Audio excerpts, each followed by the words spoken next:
Check, check. Welcome to today's Planning Commission meeting. It is 9 a.m., so I call the meeting to order. And can we please stand for the Pledge of Allegiance? I pledge allegiance to the flag of the United States of America and to the republic for which it stands, one nation, under God, indivisible, with liberty and justice for all.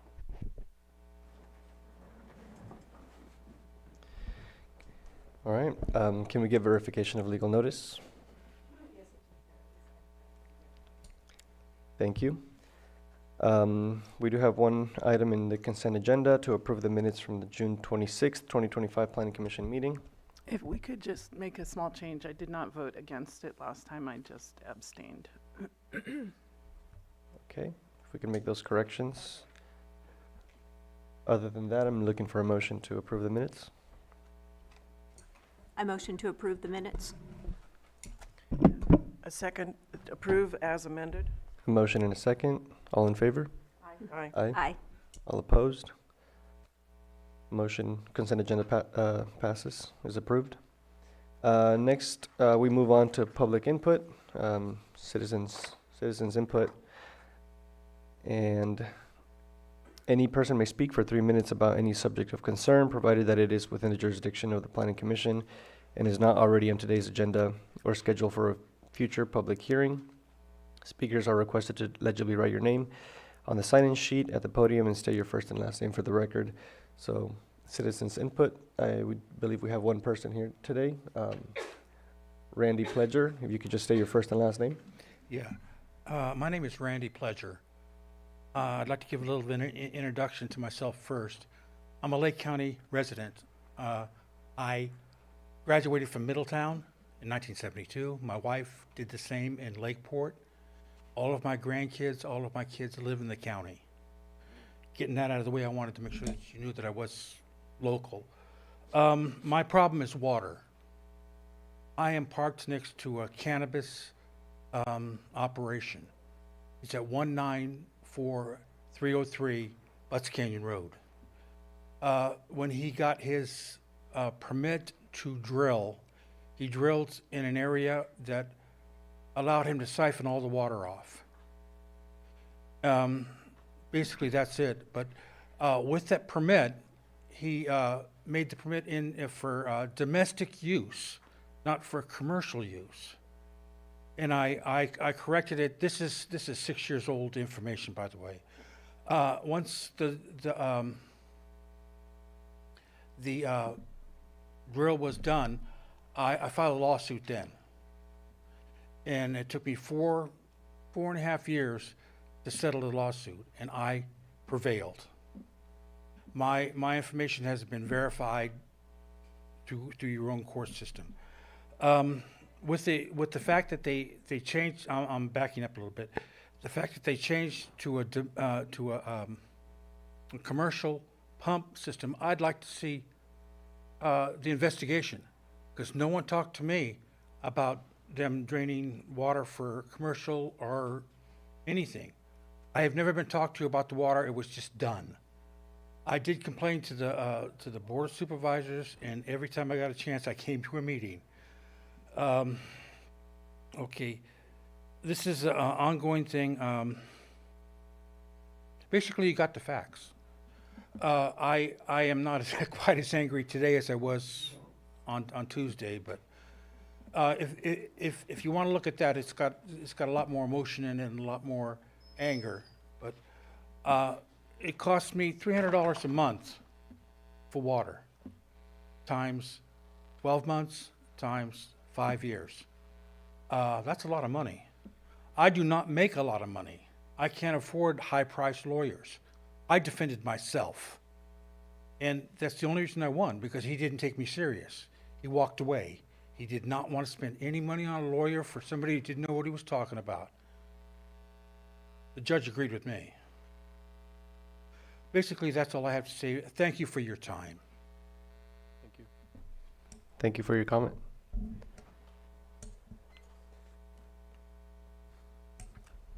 All right, so it is 9:05, so we can move on to our 9:05 timed item.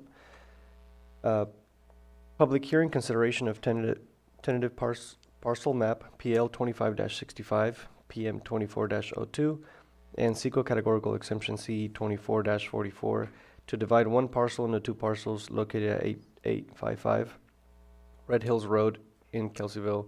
The APN is 011-015-15. And we have staff with the staff report. Good morning, Commissioners. I'm Paulo Guerrero, Assistant Planner.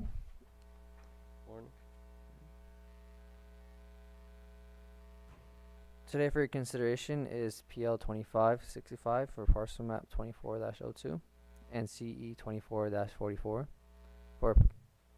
No development is proposed. The site is off of Highway 175 in the Cobb Mountain Area Plan. The project description: the parcel size is 10.13 acres.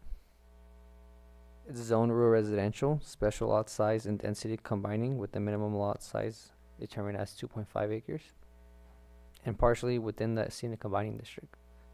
The general plan designation is rural residential. Supervised rural district is 5.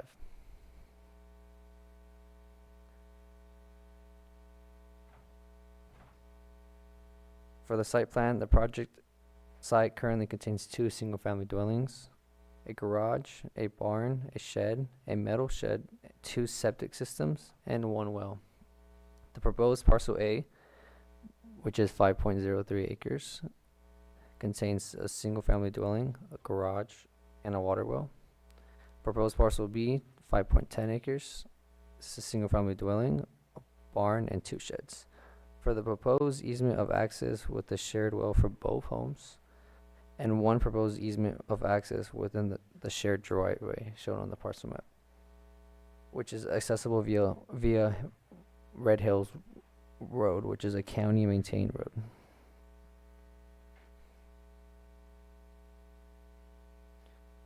For the project analysis, compliance with the general plan, zoning ordinance, and the local area plan includes goals and policies supported by the parcel map being outside of the community growth boundary. Both parcels have existing individual septic systems and a shared well via an proposed easement. Access is via county maintained Red Hills Road. The site has a 8% cross slope, average cross slope. No current development is proposed, so natural resources remain undisturbed. It is in a high fire area, and it is adjacent to the Cal Fire, Kelsey, and Cobb Fire Station. The parcel meets the minimum acre size requirements. The tentative map aligns with the land use element goals and policies.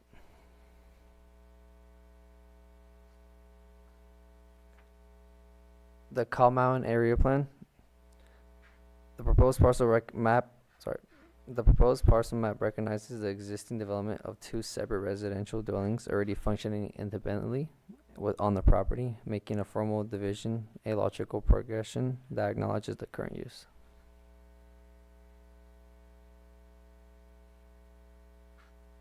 Subdivision regulations conformity, Chapter 17, Section 17.3, meeting the requirements of 17.6 through 17.28 of the subdivision regulations, which includes the tentative map requirements, statements, division of land, dedications, lots, easements, road and streets, parks, and recreation facilities and improvements. The Lake County Zoning Ordinance, which includes Article 8, Rural Residential District, Article 30, the B, Special Lot Size and Density District, and Article 34, Scenic Combining District. No new development is proposed, as both parcels already contain existing dwellings. Both parcels, which includes the 5.03 and the 5.10 acres, exceed the minimum 2.5 lot size option specified by the B5 designation in Article 30. The southern portion of the parcel is within the scenic combining district. Since no development is proposed in the area, the review process under Article 56 is not applicable. This ensures that compliance with Article 34 is met. Additionally, Caltrans has provided no adverse comments regarding this project. The project is in compliance with the Lake County zoning ordinance. Environmental review pursuant to CEQA in the California Code of Regulations, Article 19, Section 15315, Class 15, an exemption applies to projects when all the following criteria are met. The division results in 4 or fewer parcels. Division is in compliance with the local general plan and zoning regulations. No variances or exceptions are required. All services and access to the proposed parcels are available. The parcels was not involved in a division of a larger parcel within the past 2 years. The parcel does not have an average slope greater than 20%. Therefore, the parcel map meets all these criteria to be categorically exempted. Parcel map recommendations. Adopt a categorical exemption CE 2444 from CEQA under section 15315, class 15 minor land divisions, and approve parcel map PL 25-65, parcel map 24-02 with the proposed conditions of approval and with the findings found in the staff report. And that concludes my presentation for this project. If you have any questions or comments. Thank you for your presentation. I do have some questions. I guess both dwellings were permitted, are permitted dwellings on the property? Yeah, both of the parcels were permitted. I have here, it says in parcel A was constructed in 1989 and in parcel B was constructed in 1981. And they were both permitted through our system. Okay. And then I know that they share one well. Part of the summary states that each would have access to an individual water well and a separate septic system. I'm assuming the septic systems are already in place for each of the dwellings. Yes. And then, sorry. okay, and then a future well would be later applied for the other property, as currently they share one. Is that correct? The individual septic systems is correct, where they're currently in place and in use for each home. But for the well, they are proposed to use one well for both homes, and there's an easement on the parcel map. So when it's recorded in the deed, it can't be cut off, and it'll be within the deed and easement. But there's no proposal for a second well. It's just easement for the second parcel to have access for the well. Okay, thank you. So, excuse me, just to follow up on that, it says on the tentative map, or the conditions of approval, it says on 6 that each parcel shall have its own sewer, water, and PG&E. Does the sharing of the well, that suffices that particular requirement? A small domestic well can be shared with up to 4 parcels before it goes up to like the next level of water regulations. I was just saying that each parcel should have its own. So I was assuming that meant one well on each parcel.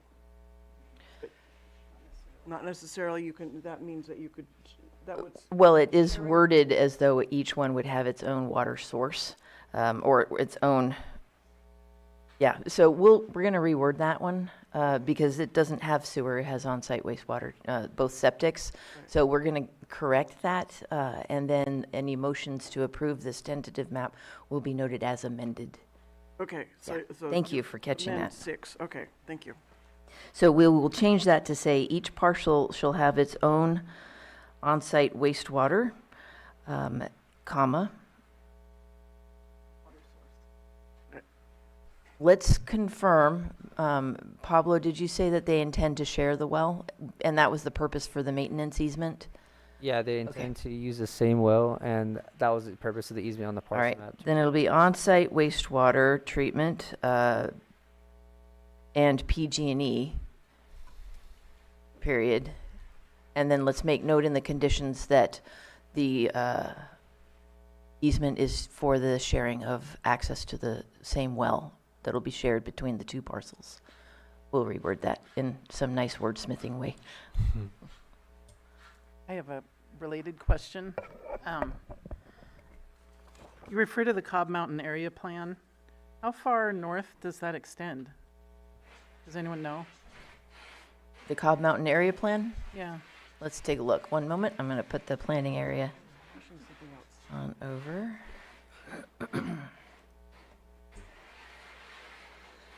So the Cobb Mountain, it's solidly in the middle. It extends up to Highway 29 as its northern boundary. So yeah, it's right there. We're not brushing up against Kelseyville or Riviera. Okay, thanks. Just curious.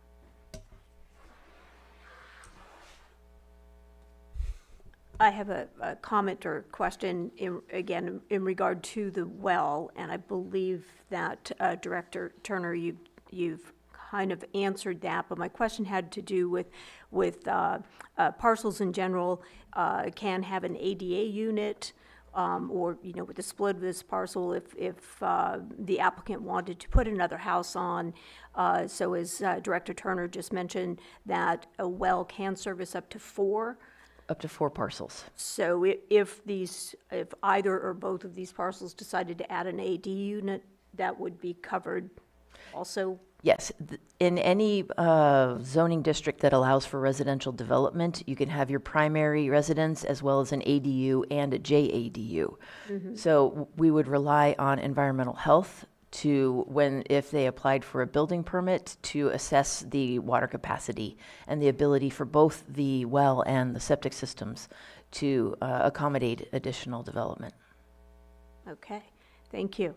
And then this question this is more of a general question, but in regard to the B5 special lot size, can you explain a little bit about how this parcel ended up as a B5 special lot size? The designation of the special density overlay kind of predates all of us. Generally, it tends to be an area where you wouldn't normally allow for a 2.5 minimum acre size parcel to exist or to be developed. However, my best theory is it came during the development of either the local area plan or an earlier general plan. And for some reason, that area was designated as where it would be okay.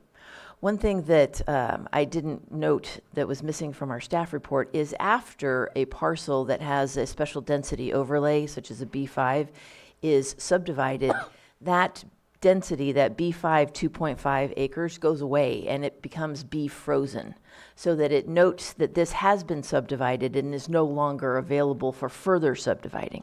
Okay. Interesting. That would take a rezone to change that overlay. So what we're planning on doing is adding this project to the county-wide update of the zoning map that's going to take place after the general plan map has been updated as part of Lake County 2050. So because we plan on having it just be a county-led rezone, rather than requiring the property owner to pay for a rezone just for the B frozen. We're just going to add that into our county project. But it won't take place until 2027, so we're making note on the parcel in our electronic permitting system, so it'll pop up. Should anybody apply for a further subdivision, we'll let them know that is actually a B frozen now. Okay, and then my final question is just to ask, why is this project before the Planning Commission? As it seems pretty simple and straightforward, just wondering why it couldn't be handled administratively. Yeah. According to our zoning code, the land use authority is before the Planning Commission for approval of a tentative map. That just sort of is like a draft. It's a draft map that has a lifetime during which the property owner has to satisfy the conditions that are in there that are deemed prior to recordation. Then they reapply for a final map. And that is when they're working with the Board of Supervisors for final approval. But the board, of course, delegates a responsibility for recommendations on matters regarding land use to the Planning Commission. That's why even this simple project is before you today.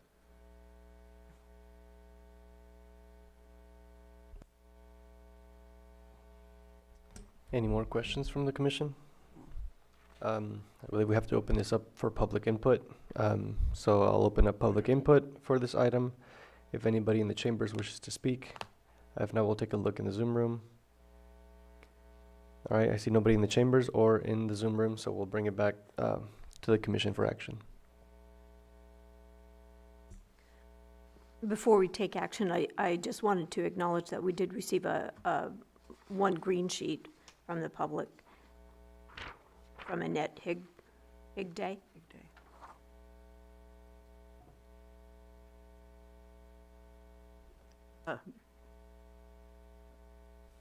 I don't think it's my district, but I'll go ahead and make the motion. I move the Planning Commission find the tentative parcel map PL 2565 PM 2402 is categorically exempt from CEQA. Approving CE 2424 in accordance with CEQA guidelines, section 15315, class 15 minor land divisions, with the findings listed in the staff report dated July 10th, 2025. I'll second that with the caveat that with the rewrite of, That would be Michael. as amended. oh, thank you, as amended. And your mic too. I think your mic's off. If you want to try it again. I'll try again. I second the motion with the caveat of the amended statements from number 6 on the conditions of approval. Okay, we got a motion and a second. All in favor? Aye. Aye. All opposed? None, and the motion passes.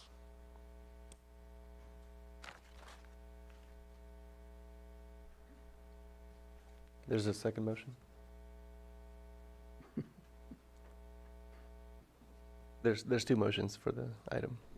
I'm trying to get Sharon to do it. Yeah, What, make the, yeah, we did the categorical exemption, now we got to do the parcel map.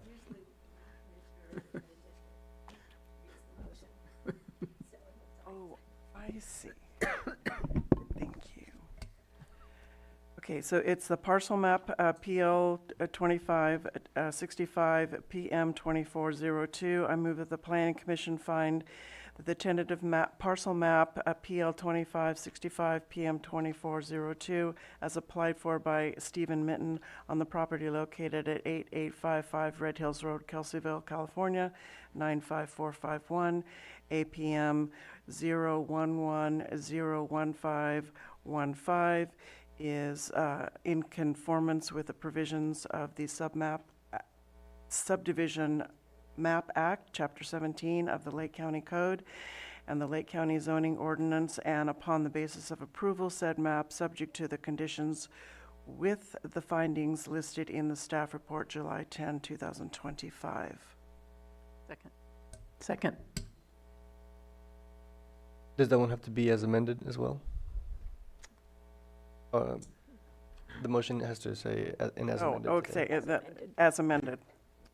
Second as We- amended. We got a motion and a second, all in favor? Aye. All opposed?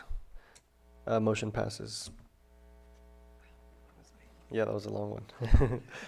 The applicant or any interested person is reminded that the subdivision ordinance provides for a 15 calendar day appeal period. If there is a disagreement with the planning commission, an appeal to the board of supervisors may be filed.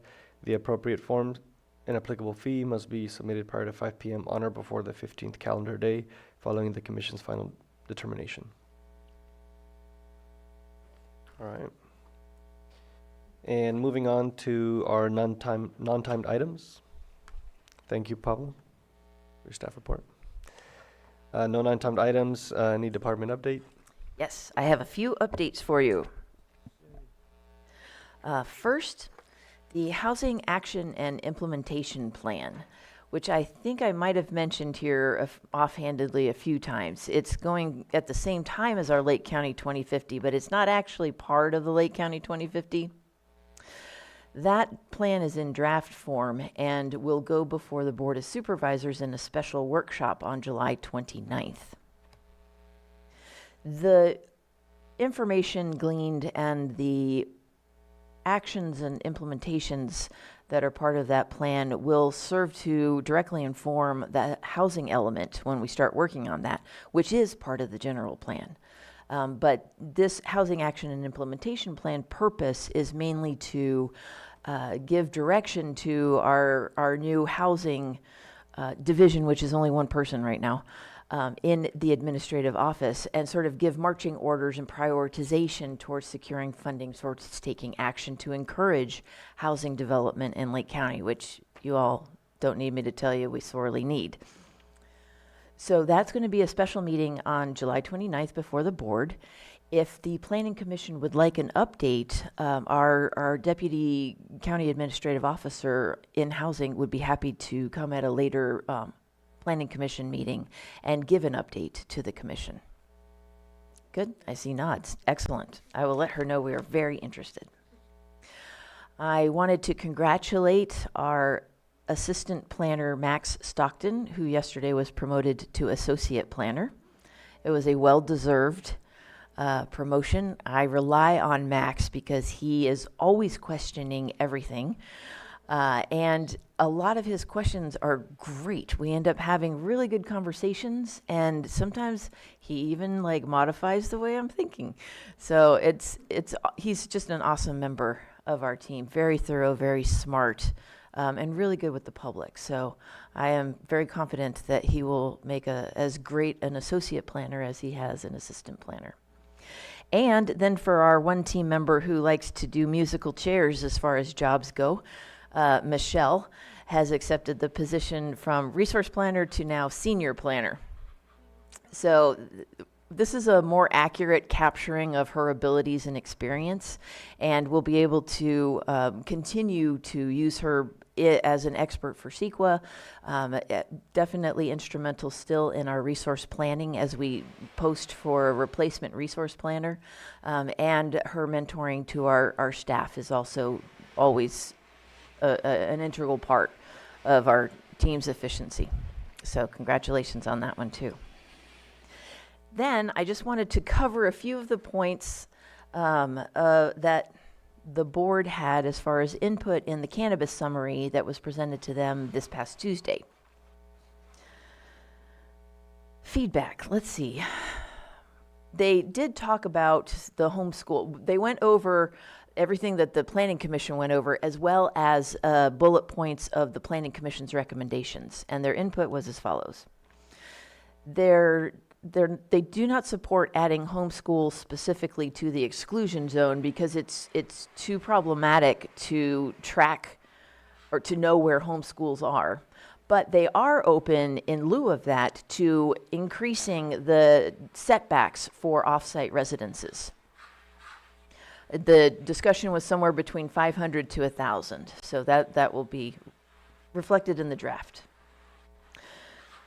There was interest in moving indoor and mixed light cultivation to service commercial and light industrial zoning districts rather than having them out in rural lands and rural residential.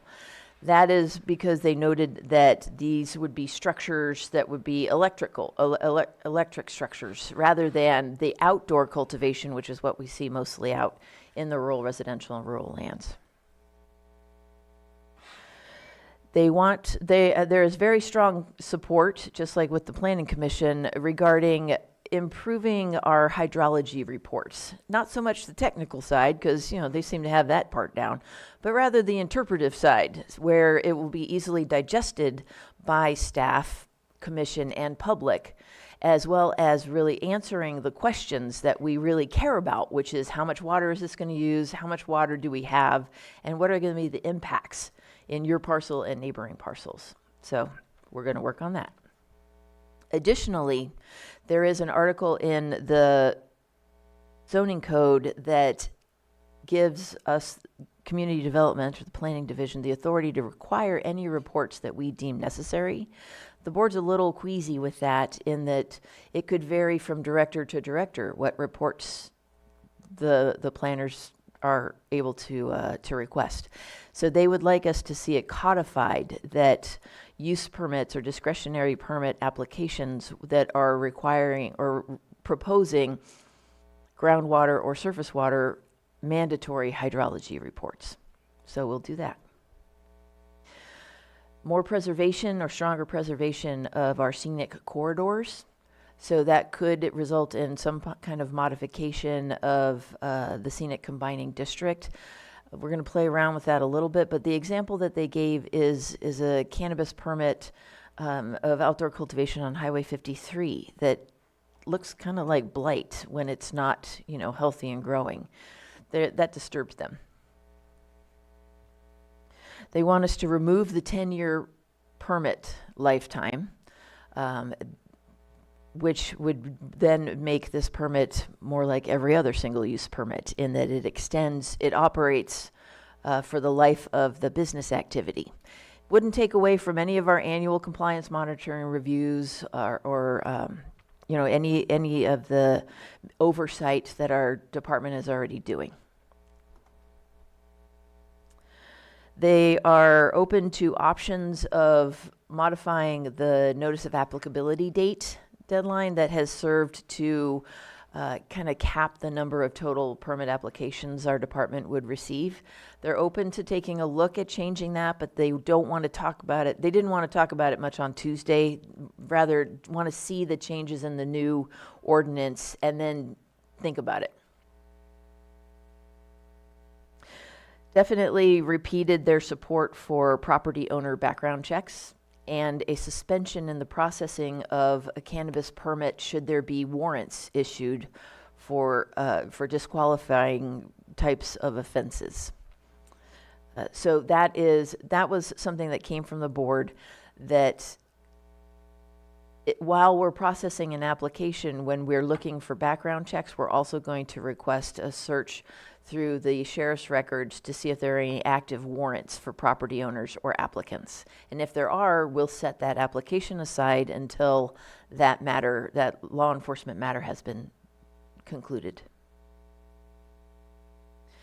They want clarification that the setbacks from public land is limited to developed public land.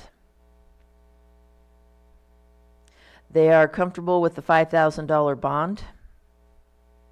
They want us to look at maximum acreage of canopy rather than where it is currently unlimited so long as you have enough accumulated total property. They're looking at encouraging and protecting smaller niche cannabis farmers, similar to our smaller ag and all of our conventional ag. We're specialty markets in Lake County, and they'd like to see us not become a rival for Santa Barbara. Additionally, take a look at any other mitigations that are available for odor impacts. And then this last one was to consider possibly implementing a hearing officer or a hearing board for appeals of Planning Commission decisions on cannabis. We'll take a look at that. I might have missed one or two things. All three of us were scribbling very quickly as they were giving us the impact, but that is what I captured.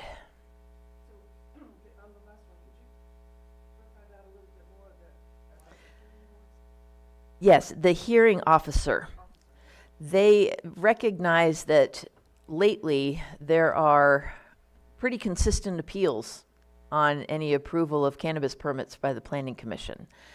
They wanted us to take a look at possibly having a hearing officer, so it would not go to the board. It would go before a hearing officer first, and that decision would be made then. That's all I got. I have to do more research on that one, so I can really flesh it out. Well, if I recall, because I did hear snippets of the Board of Supervisors meeting on Tuesday, that also had to do with trying to expedite the appeal hearings so that, because it's hard to get things on the Board of Supervisors calendar. Indeed, yeah. I have a question. The man who spoke earlier regarding the Butts Canyon Road water issue, is there something going on about that?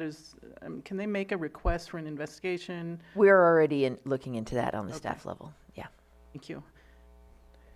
So I had a question on the bond. We had asked to increase it beyond $5,000, I think. The recommendation that I received from the Planning Commission was consider up to $50,000, but actually just take a look at what is reasonable or what is possible. And the board said they're comfortable with the $5,000. And I have another question that's off this topic, if we're finished.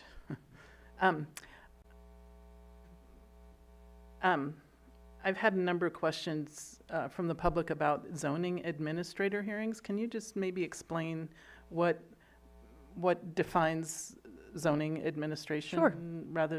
Thank you. Yeah, I'm happy to. There are different levels of permits available. Some of them are like over-the-counter permits or ministerial building permits. But when you get into planning, there are ministerial planning permits, which could be zoning permits, which is where if you fulfill all the criteria, we can go ahead and issue you like a zoning permit for a special event. Then the next level up is your minor use permits. Those are anticipated to have some impact in the environment, but not to the level of what would require a major use permit. So our minor use permits are handled at a zoning administrator level. We still have we still have a public hearing notice about the project with the same notification radius as dictated by state law that we use for our major use permits. But the difference with a zoning administrator hearing is that we do not automatically hold a zoning administrator hearing. We do hold one if there is a request submitted within writing. I think it's up to like 5 days prior to when it would be held. And so sometimes we don't need to have any of these hearings because nobody requests a hearing. And then that project is approved after the 7-day appeal period. So, but a zoning administrator that's me or my designee. When we do hold the hearings, we usually hold them up in conference room C. They are held in hybrid style, similar to the Planning Commission. There is a staff report, a planner, and members of the public are welcome to attend and have their input. And we go through pretty much the same process that we do here in the Planning Commission. Okay, thank you. And just one more question. The way the public learns about these is because neighbors are notified? We do the same notification process, so that is, we put it in the paper. We notify, if the project site is under 3 acres, we notify 300-foot radius. Sometimes we do 350, but I think 300 is the law. And then if the project is it's 5 acres, huh, Michelle, is the cutoff. If it's over 5 acres, then we go out to a 700-foot radius. So we notify those people by mail. We place it in the paper. We always send it to Lake County News, too, so the digital paper has it as well. Thank you. My pleasure. So I had another question about back to the discussion of cannabis. A wonderment about just the overall financial situation around that. We get X number of dollars in for permits, I assume, okay? And so what is, though, the cost to the county for the administration of this particular?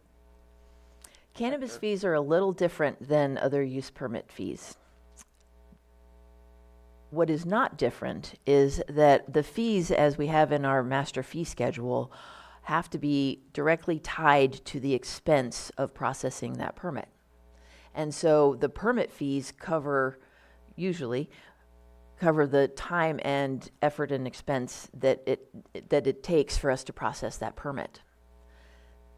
Then cannabis, where it differs from other use permits, is they have the cannabis tax. That was a measure passed by the voters, and it's on cultivation. And I think they implemented the other ones too later when I wasn't around. I wasn't paying attention. But I think we have the tax also on the other types of cannabis-related businesses. And that tax, it comes into a fund that is then used for a variety of purposes. You can find a much better detailed explanation of it in the budget hearings, but I could tell you that a chunk of it goes off the top for discretionary permits for each supervisorial district, or discretionary projects. And I don't mean the same as like our use permit stuff. I mean at the discretion of the supervisor. They get to have their own projects in their districts and spend an allotted amount of money that comes in from cannabis taxes. Then it also gets distributed to education, I think law enforcement, and like I'm seeing like 3 other things in this chart, this flow chart in my head that was on the screen. But it gets allotted into other subjects or other budget areas. So is it a zero base as far as, does it cost the county more than it brings in to administer the whole project? I'm going to set aside law enforcement because I'm not able to speak to that. But we have ongoing fees for our annual site monitoring visits. So typically, our expenses are captured. It's also important to recognize that our master fee schedule does note that these fees are a cost recovery basis. And so now that we have our electronic permitting system, the new one, we are doing a much better job at tracking the amount of time that it takes so that we can make sure that if it takes more than what they paid in as a fee, which we now consider as like a deposit, we're charging and capturing those expenses. That's from the planning side. I can't speak to the treasurer tax collector for the management or the securing of the tax payments, nor can I speak to law enforcement. I think this is an issue that needs discussion, but probably not at our level because I'm just thinking about the problems we've faced here, like the infrastructure that the county needs to invest in to support these businesses. We should, as a county, be doing some analysis of that. what those I'm not costs aware are. of any infrastructure that the county supports for these businesses. Well, lot I'm of it. saying that, I guess a couple meetings ago, we had a project. And I can that- tell Nicole's about to click her microphone I on can because see we're that. getting off of topic. All right, I would just request that we discuss this in some appropriate formal way Yeah. at some point. I wasn't looking for us to take on any of this. It was a wonderment and just sort of a global, how does it work? How's it going? Are we taking in $100,000, but we spend $200,000 to administer, whatever needs to be done? Just wondering, on that, in and out level. Yeah, your commission would not be the body that item would be brought to, or that Right. discussion would be had. Generally speaking, for CDD's activities, there is an analysis done by the board at the time that the master fee schedule is determined, and I haven't seen it in a while, but I suspect that what happens is each department does do its analysis and provides that information as far as costs to process these these permits and and to engage in the activities that they do for the public, and then those costs are translated into fees. There has to be under the law a connection between the cost to the department or the cost to the county and the fee itself. So it would not be that fees could be used to collect for infrastructure, for example. It would simply be that CDD's fees would, generally speaking, be tied to CDD's activities. And if there is a shortfall there, presumably the department who sees that shortfall would bring it up to the board at some point, either at another master fee schedule decision, or make a recommendation sooner to say, it turns out that these costs have gone up, and here's our recommendation on how to amend the fees. And then there's an entire process where on a hearing, and the public can come and comment and participate. But that would not be before your commission. Oh, yeah, I knew that. It was just a general wonderment of, Yeah, the administrative office leads the update of master fee schedule on an annual basis. And that's when, prior to that, we're working with their timeline to make sure that the fees are still reflective of our overall costs. We're really excited about the OpenGov, though, because it will enable us to present much more granular and accurate data of the time that it is taking for the fees than we've been able to capture before. Though I could go on. But all right, thank you. I just had one question about the 10-year permit versus life of the project. So does that mean that if they want to stay here for 10, 15, or 20 years, as long as the project is continuing to be in compliance and to do their monitoring and everything like that. Is that kind of where that one's going to? It would remove their requirement to apply for a new use permit after the 10 years. Okay. So it kind of simplifies it in that it makes it just like every other use permit. Yeah, but We, also, as planners, we appreciate that. and then also, for example, if the project doesn't last the 10 years, then you get it out of the way before. Yes, thank you. So the board was also supportive of us looking for a voluntary withdrawal or expiration or termination of a permit outside of our normal revocation process. That would enable the permittee to say, I don't want to do this anymore, shut down my permit. Because otherwise, that permit would continue to be active for 2 years of non-use before it expires. It seems to me that even a small incentive might prompt that, help clean up the paperwork. A question along those lines, that other permits, as, again, in that Board of Supervisors meeting, I believe you stated, as I believe we know, is that permits go with the land. So with other permits also, do we have a method at this point for other permits to stop their permit on their site? We currently do not have any mechanism in the zoning code that would allow for a voluntary termination of a use permit. Just not outside of expiration. So we'll be working closely with county council on Yes. how that Commissioners. exactly works. Yes, so normally with use permits, because these are not licenses are attached to the individuals. There are ownership interests and that sort of thing related to that, and it follows the individual, where use permits attach to the land, as you've heard repeatedly, and unless there is a built-in expiration into that specific permit when it's issued, which happens, there are some that have a life expectancy, and after a certain amount of time, they expire at that date unless there is a timely renewal request. They run with the land unless and until the use they allow ceases to occur for at least 2 years.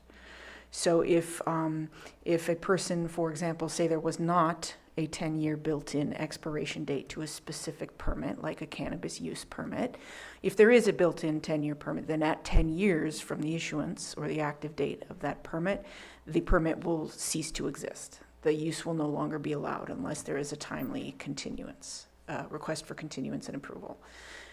If there is not a 10-year built-in time frame, then what happens is that generally speaking, the zoning ordinance allows for that permit to go for as long as that permit use is active, plus 2 years. So, in other words, the use that the permit allows would have to be active. And then once it becomes inactive, 2 years from that date, the permit expires on its own.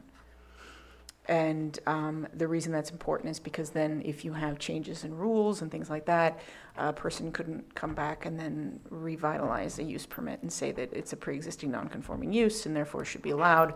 The county can then apply the new rules for that use if it's reapplied for. I was just gonna add that that's all regulated in Article 60 of our zoning ordinance, too, if you want to read the language at all. I'm happy to send it as well. Thank you. I would just like to say that as a new planning commissioner, I really enjoyed this update section. You articulate very well, so both of you, and staff as well. So, and help to keep us informed as well as any of the public that's joining us. Thank you. Thanks. I concur. With that being said, well, first, congratulations, Michelle, and to Max for their new positions. But other than that, I call them adjourn the meeting at 9:49 a.m.